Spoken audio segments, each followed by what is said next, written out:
রব্বুল আলামিন হুদ আলাইহিস সালামের ঘটনা বলতেছেন। ওয়া ইলা আদিন আখাহুম হুদা, আল্লাহ তাআলা বলেন হুদ আলাইহিস সালামকে আমি তাদের ভাইদের থেকে পাঠাইছি। হুদ আলাইহিস সালামকে তাদের ভাই, ভাই মানে এখানে জাতি। একটা সমাজে আমরা বসবাস করি, অনেক লোক দেখা গেছে সরাসরি আত্মীয় হতে পারে, দূরের আত্মীয় হতে পারে, কিন্তু সকালে সকালে ভাই ভাই। হুদ আলাইহিস সালামকে আল্লাহ তিনার জাতির থেকেই পাঠাইছেন। ওয়া ইলা আদিন আখাহুম হুদা, আল্লাহ তাআলা বলেন হুদ আলাইহিস সালামকে আমি পাঠাইছি তাদের ভাইদের নিকট। ক্বালা ইয়া কওমি ইবুদুল্লাহা মা লাকুম মিন ইলাহিন গায়রু, আল্লাহর নবী হুদ আলাইহিস সালাম কওমের নিকট গিয়ে বললেন, ইয়া কওমি, ওরে আমার কওম, ইবুদুল্লাহা মা লাকুম মিন ইলাহিন গায়রু, তোমরা আল্লাহর ইবাদত করো, মা লাকুম মিন ইলাহিন গায়রু, তিনি ছাড়া আসমান জমিনের মধ্যে আর কোনো মাবুদ নাই। তোমরা কার ইবাদত করো? আল্লাহর ইবাদত করো। কারণ আসমান জমিনের মধ্যে আমরা দেখি আর না দেখি, আমার আল্লাহ ছাড়া ইবাদতের উপযুক্ত আর কেউ।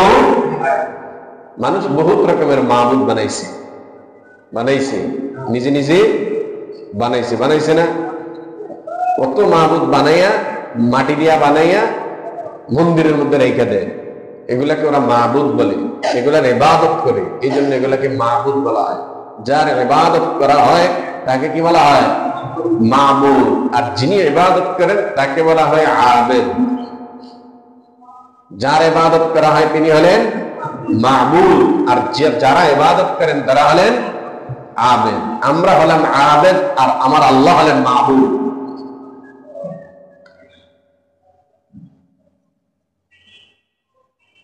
হুদ আলাইহিস সালাম কওমের কাছে গেলেন, গিয়া বলতেছেন, কওম, আমার আল্লাহ ছাড়া ইবাদতের উপযুক্ত আর কেউ নাই,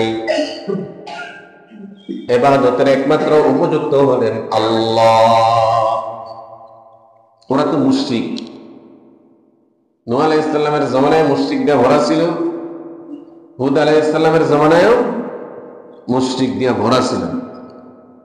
শিরিকের মাত্রা যখন চরম পর্যায়ে উঠে তখনই আল্লাহ নবী পাঠান,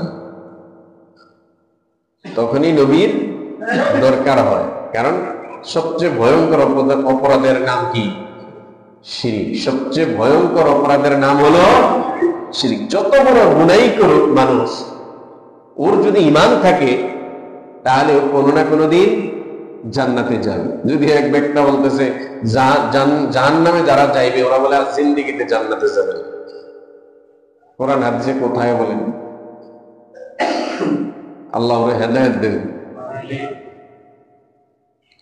কত রকমের ফিতনা তসবির দানার মতো, অথচ এই লোক বয়ান করে বড় বড় মাহফিলে, হাজার হাজার মানুষ হয়, আবারও চ্যালেঞ্জ করছে। জেলে নিয়ে কি মাথা মতো শেষ করে দিসনি আল্লাহ। সে কিভাবে বলতে পারে যে একবার যে জাহান্নামে যাবে সে নাকি আর জীবনও জান্নাতে যাবে? বহুত নাকি খুঁজছে কোরআন হাদিস, কোথায় সে পায় না।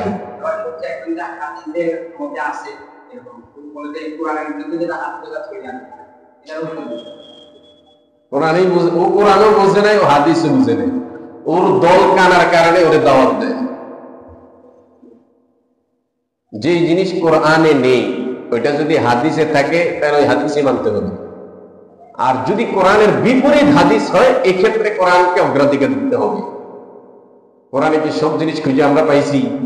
হাদিসে অনেক জিনিস পাইছি, কারণ কোরআনের ব্যাখ্যা হলো হাদিস। কোরআনের ব্যাখ্যা হলো হাদিস, কোরআনের তাফসীরই হলো হাদিস। এই মগাই তো এটা বুঝে না। কোরআনে কি সব থাকতে হবে এরকম কথা আছে? কোরআনে যদি সব থাকতো তাহলে রাসূলুল্লাহ দরকারটা কি? কোরআনের ব্যাখ্যাই হলো হাদিস। রাসূলুল্লাহ যেভাবে বলছেন কোরআন আমরা সেভাবে মানি। ওরে বাবারে, ও পায় নাই, লক্ষ লক্ষ হাদিস যারা মুখস্থ করছেন ওরা পাইছে আর ও পায় নাই। ও পাইলেই জ্ঞান, না পাইলে কি দুটি কেমন হবে? আমি কি ইমাম আবু হানিফারে মানবো না ওর উপরে মানবো? আমি কি ইমাম বুখারীকে মানবো না ওকে মানবো? ইমাম বুখারীর একটা কষের সমান সে হয়েছে, তাইলে বেটা কয়টা হাদিস মুখস্থ জানো? কপাল ভালো এই দেশের মানুষ বয়ান শুনে। মানুষ যদি বলে বয়ান শুনবো না, তাহলে না খাইয়া মরবা। দিন বুঝতে হবে আমাদের পূর্ববর্তী বুজুর্গানে কেরামের ভিত্তিতে। দেমাগ দিয়া দিন বুঝবা, কোনোদিনও সঠিক রাস্তা চলতে পারবা না।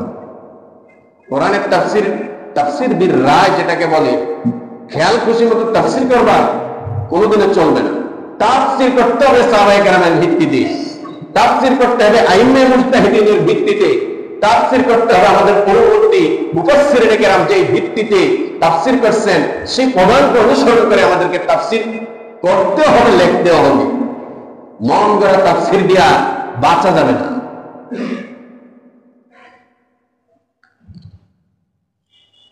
তো সবচেয়ে ভয়ঙ্কর অপরাধ হলো শিরকের অপরাধ। ইন্না শিরকা লাযুলমুন আযীম। আল্লাহ পাক রব্বুল আলামিন বলেন শিরক হলো মহাপাপ, এটা হলো সবচেয়ে বড় অপরাধ। লাযুলমুন আযীম, সবচেয়ে বড় জুলুম হলো শিরক। মানব হত্যার থেকে বড় অপরাধ হলো শিরক করা। আল্লাহ তাআলা এই মুশরিকদের কাছে হুদ আলাইহিস সালামকে পাঠিয়েছেন যে হুদ যাও, যেমনি ভাবে আমার আল্লাহ নবী মুসা আলাইহিস সালামকে পাঠাইছেন ফেরাউনের কাছে, পাঠাইছেন না? ফেরাউনের নাফরমানি বাড়ছে, নাফরমানি বাড়ার কারণে আল্লাহ এরকম নবী রাসূল পাঠান। আল্লাহ রাব্বুল আলামিন বলেন ইযহাব ইলা ফিরআউনা ইন্নাহু তাগা ফাকুল হাল লাকা ইলা আন তাযাক্কা ওয়া আহদিয়াকা ইলা রাব্বিকা ফাতাখশা ফাআরাহুল আয়াতাল কুবরা فكذب وعصى ثم أدبر يسعى فحشر فنادى فقال أنا ربكم الأعلى।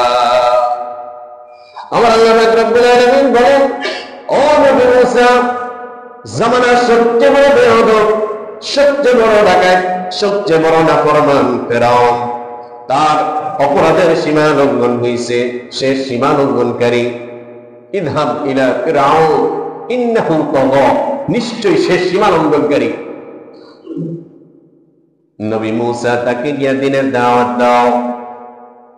ফাকুল হাল লাকা ইলা আন তাযাক্কা ওয়া আহদিয়াকা ইলা রাব্বিকা ফাতাখশা ফাআরাহুল আয়াতাল কুবরা ফাকাযযাবা ওয়া আসা।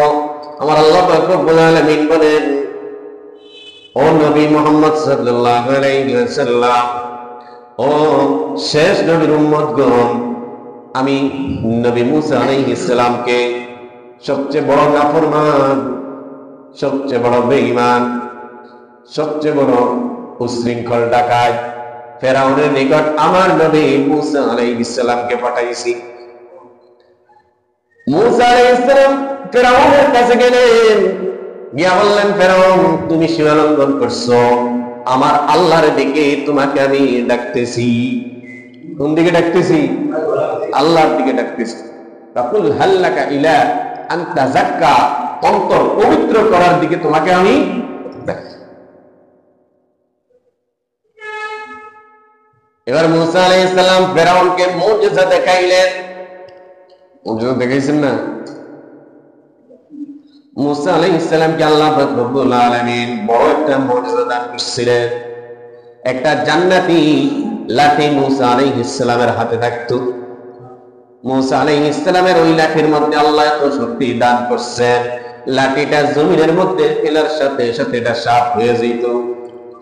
এটা কি মুজিজা? এটা কি মুজিজা? শুধু মুসা আলাইহিস সালাম নয়, তাম দুনিয়ার যত নবী আল্লাহ পাঠাইছেন সব নবীকে আল্লাহ মুজিজা দান করছেন। সুবহানাল্লাহ। আমার নবীকে আল্লাহ 3000-এর উপরে মুজিজা দান করছেন। এই মুজিজা কি কোন মানুষ বায়না ধরলে কি মুজিজা দেখানো যায় নাকি? নবী রাসূলগণ কি নিজের খেয়াল খুশি মতো মুজিজা দেখাইতে পারেন? আল্লাহ তাআলা তিনার মুজিজা প্রকাশ করলে ওইটাই শুধু প্রকাশিত হয়, মানুষ বায়না ধরবে আর নবীগণ মুজিজা দেখাইতে পারবেন, এরকম কোন শক্তি নবীদেরকে দেওয়া হয় নাই। আল্লাহ তাআলা যে মুজিজা প্রকাশ করতেন ওইটাই নবীরা দেখাইতে পারতেন।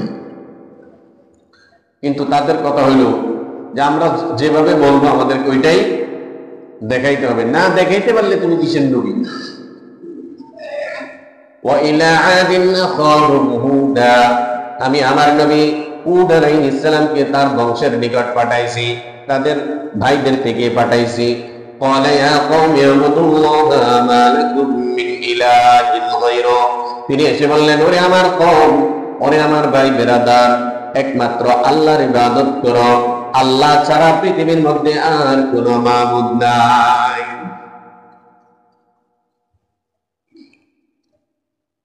ইন আনতুম ইল্লা মুফতারুন ইয়া কওমি লা আসআলুকুম আলাইহি আজরা। হুদ আলাইহিস সালাম বললেন, হে কওম, আমি তোমাদেরকে আল্লাহর দিকে ডাকতেছি, এই যে তোমাদেরকে আল্লাহর দিকে ডাকতেছি, এই জন্য আমি কিন্তু তোমাদের থেকে কোন রকমের কোন বিনিময় চাই না। আমি ডাকতেছি আল্লাহর হুকুমে। আমার আল্লাহ তোমাদেরকে, তোমাদের নিকট আমাকে পাঠাইছেন, তোমাদেরকে আল্লাহর দিকে ডাকার কথা বলছেন, এর বিনিময় আর এর জাযা দিবেন আমার আল্লাহ। কারণ আল্লাহ আমাকে পাঠাইছেন, আমি কার কর্মচারী? আল্লাহর কর্মচারী। কার কর্মচারী?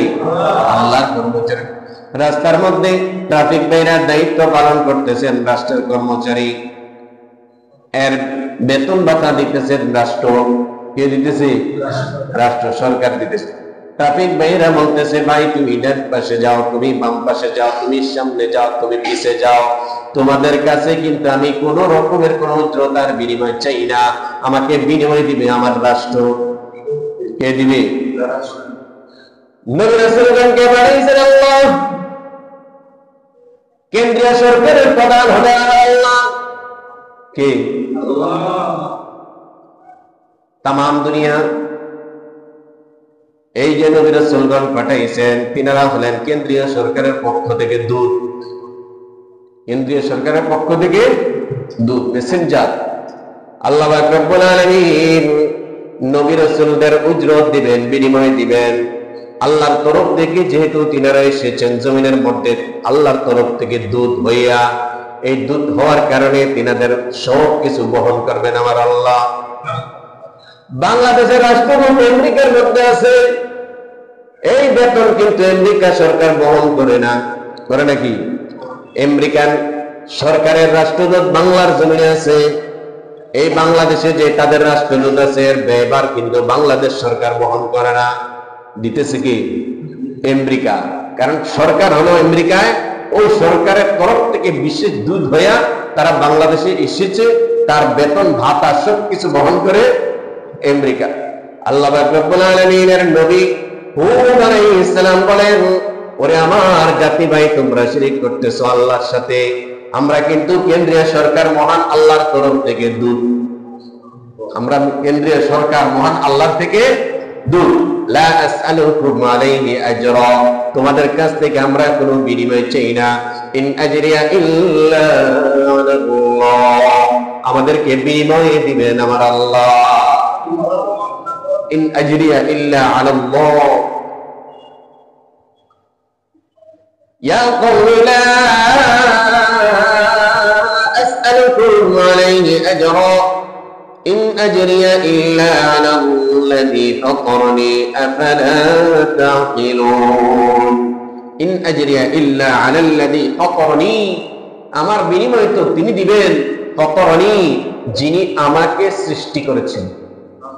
আমার বিনিময় তিনি দিবেন যিনি আমাকে। আফালা তা'কিলুন, তারপরে বুঝবে না, নিঃস্বার্থভাবে বিনিময় ছাড়া আল্লাহর দাওয়াত দিতেছি, ইসলামের দাওয়াত দিতেছি, তারপরেও বুঝবে না, তো শিরিক তো করছো। হুদ আলাইহিস সালাম বলতেছেন, শিরিক তো করছো, শিরিকে জর্জরিত, এবার কিছু তওবা ইস্তিগফার করো। ওয়া কওমি ইস্তাগফিরু রাব্বাকুম সুম্মা তুবু ইলাইহি ইউরসিলিস সামাআ আলাইকুম মিদরারা ওয়া আমার কওম ইস্তাগফিরু রাব্বাকুম আল্লাহর কাছে তোমাদের রবের কাছে ইস্তেগফার করো যত শিরকই করো যদি ইস্তেগফার করতে পারে তাহলে কি মাফ ইস্তেগফার করে তওবা করে যদি আল্লাহর কাছে কান্নাকাটি করে জিন্দেগিতে যত শিরকই করে সব মাফ শুধু কোন একটা নাস্তিক জিন্দেগি বেরা ও নাস্তিকই ছিল মনে করেন ও মুসলমান হয়েছে কি হয়েছে সব মাফ আল্লাহ কত বড় দয়ালু সারা জিন্দেগি বেরা মূর্তি পুজুকের ঘরেই হয়েছে এখন বয়স হয়েছে 90 এক বছর পরে মরে যাবে বুড়া মনে করেন মুসলমান হয়েছে আমার আল্লাহ বলেন সব মাফ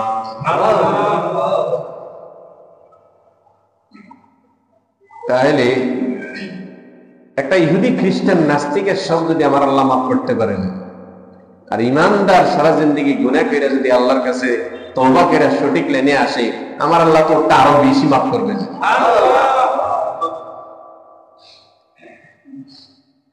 ওয়া কওম ইস্তাগফিরু রাব্বাকুম ওরে আমার জাতি ভাই তোমরা আল্লাহর কাছে ইস্তেগফার করো তুম্মা তুবু ইলাইহি ইউরসিলিস সামাআ আলাইকুম মিদরারা তারপর তোমরা আল্লাহর দিকে মনোনিবেশ করো আল্লাহর দিকে তওবা করো ইস্তেগফার করো তারপর আল্লাহর দিকে তওবা করো আল্লাহর কাছে তওবা করো আল্লাহ জিন্দেগিতে কত গুনাহ করছি কত শিরক করছি আল্লাহ তওবা করতেছি আর জিন্দেগিতে করব না আল্লাহ maaf করে দেন এই কথা যদি কোনো ব্যক্তি আল্লাহর কাছে বলতে পারে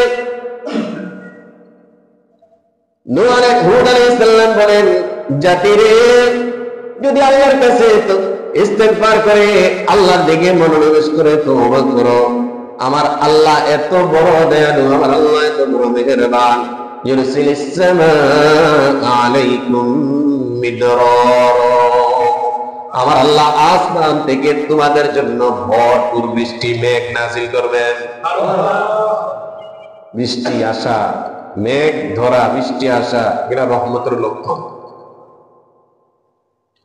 ويزدكم قوة إلى قوتكم ولا تتولوا مجرمين আমার আল্লাহ তোমাদেরকে শক্তি দিন দিন দিন দিন আরো বেশি শক্তিশালী করবেন কওমে হুদ কওমে আদ ওরা অত্যন্ত শক্তিশালী ছিল আর ওদের ভিতরে অহংকার ছিল ওরা শক্তিশালী ছিল পাহাড় কাইটা কেটে ওরা ঘর বাড়ি বানাইতো আবার ওরা কৃষি কাজও করতো ভালো ভালো ফসলগুলো তাদের জমিনে হইতো এই জন্য ওদের মধ্যে কি আসছে অহংকার আসছে অন্য মানুষকে মানুষই মনে করত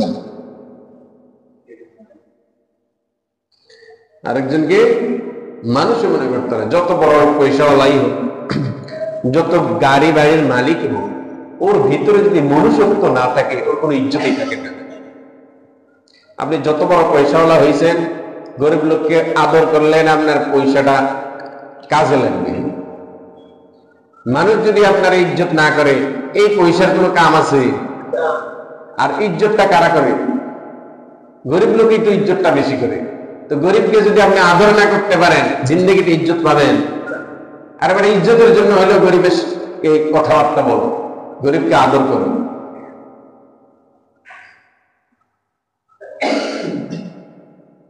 ওয়া কওমি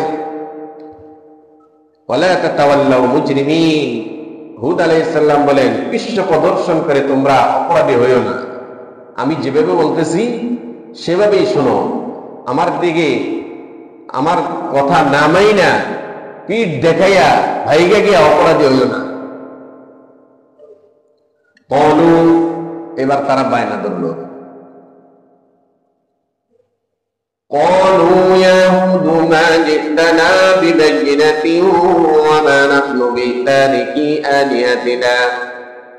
وما نحن بتاركي آلهتنا عن قومك وما نحن لك بمؤمنين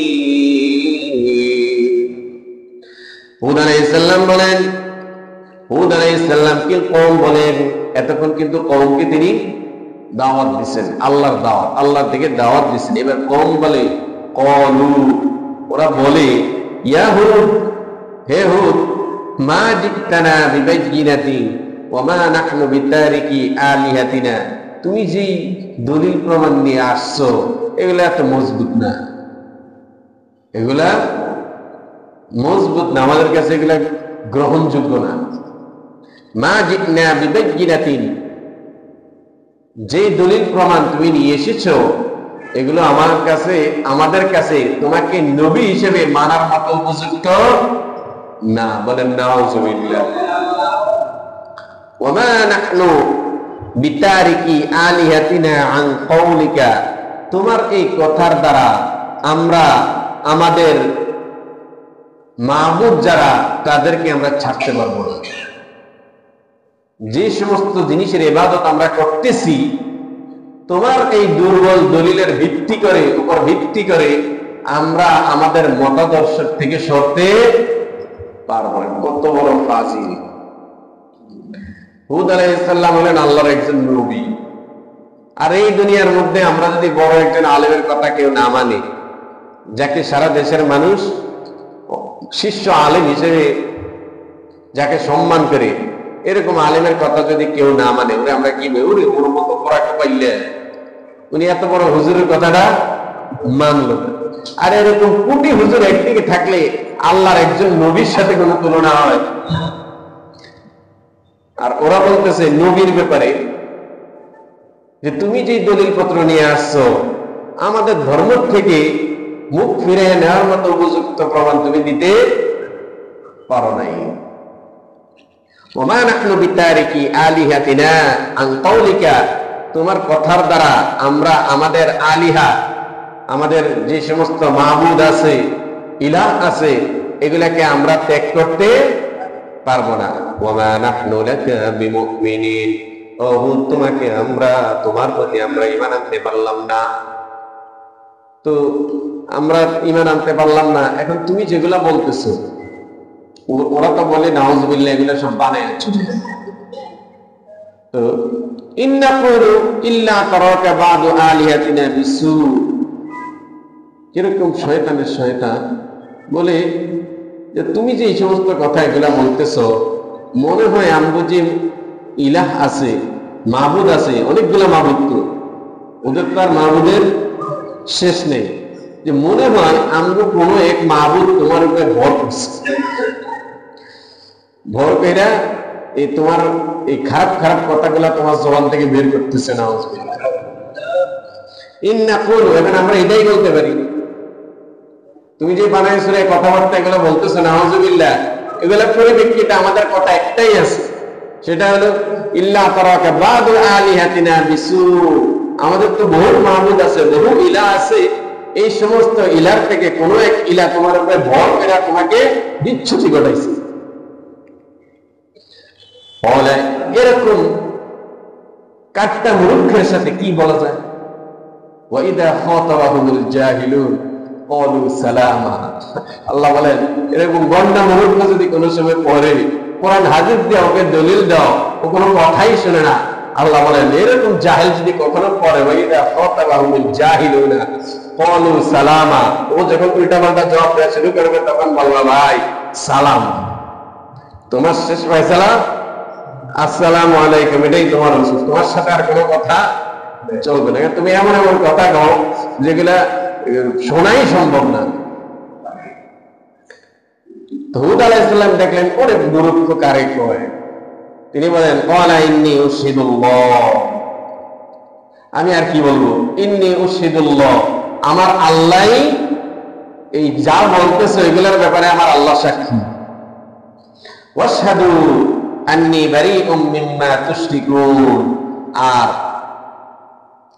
আমার ব্যাপারে যে সমস্ত কথা বলতেছো যে তুমি ইলা একটা নাকি আমার উপর সর হয়েছে, ওই আমার মুখ দিয়া এই সমস্ত কথা বলতেছে, এই সমস্ত মুশরিকদের থেকে আমি পানা চাই, এগুলোর থেকে আমি পবিত্র, তোমরাও সাক্ষী থাকো। মিন দুনিহি, এবার হুদ আলাইহিস সালাম একটা চ্যালেঞ্জ করতেছেন, ঠান্ডা মাথায় একটা চ্যালেঞ্জ করতেছেন, মিন দুনিহি, তিনি ছাড়া। তিনি কে? আল্লাহ। তিনি কে? আল্লাহ। হুদ আলাইহিস সালাম বলেন, মিন দুনি, আমার আল্লাহ ছাড়া, ফাকিদুনি জামিআ, ও আমার কওম, সারা দুনিয়ার সব মানুষদেরকে নিয়া, যত রকমের মাখলুকাত আছে সব মাখলুকাতদেরকে নিয়া আমি হুদ আলাইহিস সালামের বিরুদ্ধে ষড়যন্ত্র করো। আল্লাহ ছাড়া, আমার আল্লাহকে বাদ দিয়া তোমাদের যত শক্তি আছে সব নিয়ে আমার বিরুদ্ধে ষড়যন্ত্র করো। তুম্মা লা তুনজিরুন। দেখেন, তিনি মূলত এই কথাটাই বুঝাইতে চান যে আল্লাহ একদিকে আর সারা দুনিয়া সব একদিকে। আমার আল্লাহ যদি ক্ষতি না করতে চান সারা দুনিয়া সব মিলে কিন্তু আমার ক্ষতি করতে পারবা না। আর যদি তাম দুনিয়ার সব মানুষ যদি আমার উপকার করতে চান, কিন্তু আমার আল্লাহ যদি আমার কোনো ক্ষতি করতে চান, এই দুনিয়ার মধ্যে কেউ আমাকে বাঁচাইয়া রাখতে পারবে না। পারবে? হুদ আলাইহিস সালাম উম্মতকে কথাটা বলতেছিলেন, ওরে তাম দুনিয়ার মানুষ, যত মানুষ আছো, যত পশু আছো, যত জিন্নাত আছো, যত ইবলিস আছো, সবকিছু ঐক্যবদ্ধভাবে ঐক্য জোট গঠন করে যদি আমার ক্ষতি করতে চাও, কিন্তু আমার আল্লাহ যদি আমার সাথে থাকে, তাম দুনিয়ার কেউ আমার ক্ষতি করতে পারবে না। মিন দুনিহি ফাকিদুনি জামিআন সুম্মা লা তুনজিরুন ইন্নী তাওয়াক্কালতু আলাল্লাহ। আমি আমার আল্লাহ, আমার মাবুদ, আমার আল্লাহর উপর আমি তাওয়াক্কুল করলাম, ভরসা করছি আল্লাহর উপর। কার উপর? আল্লাহর উপর। ইন্নী তাওয়াক্কালতু আলাল্লাহি রাব্বি ওয়া রাব্বিকুম, তিনি শুধু আমার রব নয়, তিনি তোমাদেরও রব। তিনি আমার রব নয়, তোমাদেরও। ফেরাউন যখন নাকি তার দাসী, ফেরাউনের দাসীকে যখন ফেরাউনের একটা দাসী ছিল না, ফেরাউনের কন্যার চুল আশ্রাইতে একটা দাসী ছিল। একদিন চুল আশ্রাইতে আশ্রাইতে চিরুনিটা জমিনের মধ্যে পড়ে গেছে। ওই ফেরাউনের দাসী জমিনের মধ্য থেকে যখন চিরুনি কাহুইটা উঠাইছেন, সাথে সাথে বলছেন বিসমিল্লাহ। কি বলছেন? বিসমিল্লাহ। ফেরাউনের ধারণা ছিল ওই খোদা, ও কি খোদা। ক্বালা আনা রাব্বুকুমুল আ'লা, সে দাবি করছেন আমি বড় খোদা।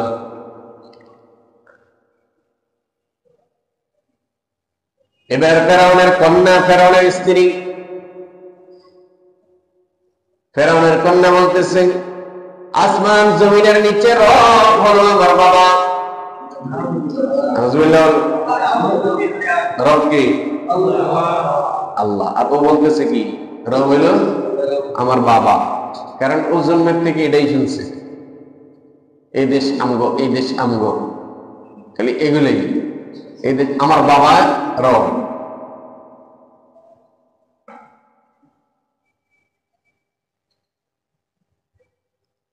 যখন নাকি বলছে বিসমিল্লাহ, ফেরাউনের কন্যা বলতেছে তুমি কার নাম নিছো? আমার বাবা। তখন ফেরাউনের দাসী ফেরাউনের কন্যাকে উদ্দেশ্য করে বলছে, আমি যার নাম নিছি তিনি আমারও রব, তোমারও রব। তিনি আমারও রব, তোমার। যারা আল্লাহকে রব হিসেবে স্বীকার করে না, মূলত আল্লাহ তাদেরও রব। আল্লাহ তাদেরও রব। তাদের রিজিক দিতেছেন কি? আল্লাহ। আল্লাহ তো দয়াবান, এই জন্য আল্লাহ রহমান, আল্লাহ রহমান। এই জন্য নাফরমানি করা সত্ত্বেও আল্লাহ রিজিক দিতেছেন। কারণ নাফরমানি কইরা যদি আল্লাহ যদি রিজিক না দেয়, তা তো না খেয়ে মরবো। কোন নাফরমানকে যদি আল্লাহ রিজিক না দেয়, তাহলে কেউ দিতে পারবে? যত নাফরমানি করুক, আল্লাহ যদি না দেয়, যত প্রভাবশালী হোক, যত সম্পদের মালিকে হোক, রিজিক পাবে। যার রিজিক শেষ, রিজিক আর কেউ দিতে পারবে? আপনি দেখবেন বহু কোটিপতিওয়ালা বেটা খাইতে পারে না। 2-4টা ব্যাংকের মালিক, ব্যাংক বুঝেন, সারা বাংলাদেশের টাকাটি যার কাছে রাখেন, ওদের কাছে রাখেন, ওরা হলো ব্যাংকের মালিক। তো ওদের তো জন্মে টাকার উপরে, ষোলো টাকার উপরে, ঘুরেও টাকার উপরে, কিন্তু খায় কি? হ্যাঁ হ্যাঁ, শুধু টাকা ইয়ে থাকে, টাকার দিকে গনতে গনতে হাত শেষ, টাকাইতে টাকাতে চোখ শেষ, কিন্তু মুখ দিয়া কিছু খাইতে পারে না, ওর রিজিক নেই। তো কারো রিজিক যদি আমার আল্লাহ শেষ করে দেন, তামাম দুনিয়ার কেউ তাকে খাওয়াইতে পারবে না।